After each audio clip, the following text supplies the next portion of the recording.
Bar fight outside of Benson left one man dead and several unanswered questions. But after more than a year of judicial jousting, the case is set to go to trial later this year. It was the focus of a Night on Your Side investigation just a few weeks ago.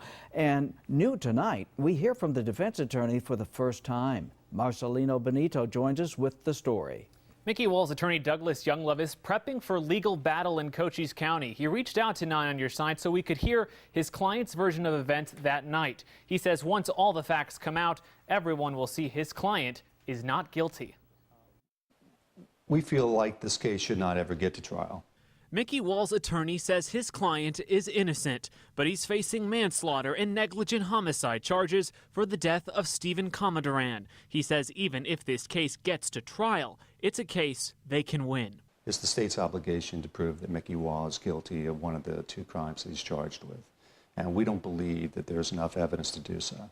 The fight seen here in this video spilled out into the parking lot. Witnesses in these Cochise County Sheriff reports say Stephen approached Mickey's truck. They say punches flew, but then say Mickey rolled up the window, trapped Stephen's arms inside, and drove off. Stephen's body dragged, his head eventually run over. Mr. Wahl doesn't have enough hands to operate the stick shift, to steer the wheel, to try to disengage somebody who's trying to attack him from the window all at the same time. The facts just don't add up. Younglove says in a courtroom, a jury won't buy the prosecution's argument. That's a far cry from beyond a reasonable doubt standard, and we don't believe a jury would ever find him guilty of any criminal actions in this case. He says he believes his client when he tells him this was an accident, that Mickey Wahl was simply trying to leave before things spiraled out of control. But not for Mr. Comaduran's own actions, fueled or not fueled by his impairment. I don't think the situation would have ever become what it is.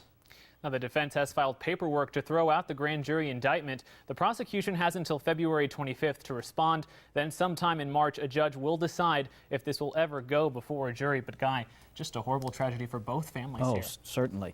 Now, when would a trial actually begin? Well, Guy, if a judge gives a green light, and that's a big if at this point, a 4-day trial would start on April 30th, and we'll stay on top of it. Marcelino, I know you will.